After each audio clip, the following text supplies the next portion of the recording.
बहुत समय पहले की बात है। श्रीरामपुर गांव में शंकर नाम का एक वृद्ध व्यक्ति रहता था। उसकी उम्र 80 साल से भी ऊपर थी, पर वो 40 साल के व्यक्ति से भी स्वस्थ लगता था। लोग बार बार उससे उसकी सेहत का रहस्य जानना चाहते थे, पर वो कभी कुछ नहीं बोलता था। एक दिन राजा को भी उसके बारे में पता चला और वो भी उसकी सेहत का रहस्य जानने के लिए उत्सुक हो गई। राजा ने अपने गुप्तचरों से शंकर पर नजर रखने को कहा। गुप्तचर भेष बदलकर उस पर नजर रखने लगे। अगले दिन उन्होंने देखा कि शंकर भोर में उठकर कहीं जा रहा है। वे भी उसके पीछे लग गए। शंकर तेजी से चलता जा रहा था। मीलों चलने के बाद वो एक पहाड़ी पर चढ़ने लगा और अचानक ही गुप्तचरों की नजरों से गायब हो गया।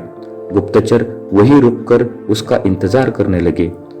कुछ देर बाद वो लौटा। उसने मुट्ठी में कुछ छोटे छोटे फल पकड़ रखे थे और उन्हें खाता हुआ चला जा रहा था।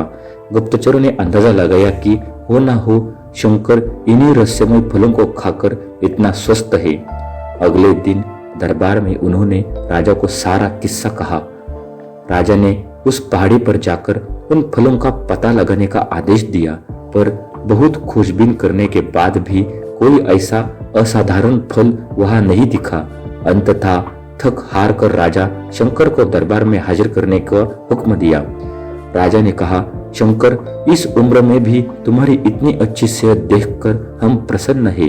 बताओ, तुम्हारी सेहत का रहस्य क्या है?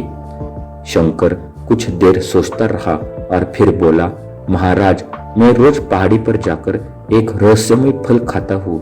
वही मेरी सेहत का रहस्य है। ठीक है, चलो हमें भी वहां ले चलो और दिखाओ वो कौन सा फल है। सभी लोग पहाड़ी की ओर चल दिए। वहां पहुंचकर शंकर उन्हें एक बेर के पेड़ के पास ले गया और उसके फलों को दिखाते हुए बोला, हुजूर, यही वो फल है जिसे मैं रोज खाता हूँ।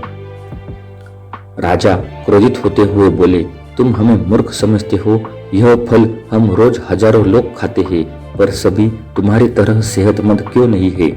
शंकर विनम्रता से बोला, महाराज, हर रोज हजारों लोग जो फल खाते हैं वो बेर का फल होता है, पर मैं जो फल खाता हूँ वो सिर्फ बेर का फल नहीं होता, वो मेरी मेहनत का फल होता है। इसे खाने के लिए मैं रोज सुबह 10 मील पैदल चलता हूँ, जिससे मेरे शरीर की अच्छी वर्जिश हो जाती है और सुबह की स्वच्छ हवा मेरे लिए जड़ी बूटियों का काम करती है। बस यही मेरी सेहत का रहस्य है। राजा शंकर की बात समझ चुके थे। उन्होंने शंकर को स्वर्ण मुद्राएं देते हुए सम्मानित किया और अपनी प्रजा को भी शारीरिक श्रम करने की नसीहत दी। दोस्तों, इस कहानी से हमें ये शिक्षा प्रदान होती है कि आज टेक्नोलॉजी ने हमारी जिंदगी बिल्कुल आसान बना दी है।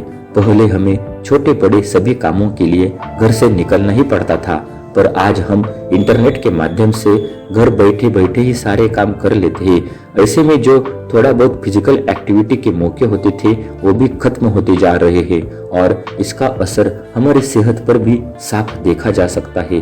WHO के मुताबिक आज दुनिया में 20 साल से ऊपर के 35% लोग ओवरवेट है और 11% ओबेस है। ऐसे में जरूरी हो जाता है कि हम अपनी सेहत का ध्यान रखें और रोजमर्रा के जीवन में शारीरिक श्रम को महत्व दें। तो दोस्तों, कैसी लगी आपको यह कहानी? अच्छी लगी हो तो लाइक करना, कमेंट करना और अपने दोस्तों रिश्तेदारों के साथ शेयर करना। और ऐसी ही जबरदस्त मोटिवेशनल वीडियोस के लिए आपके अपने देसी दोस्त को सब्सक्राइब करना। फिर मिलते एक नई वीडियो में, तब तक के लिए अपना ख्याल रखना। वंदे मातरम, जय श्री राम।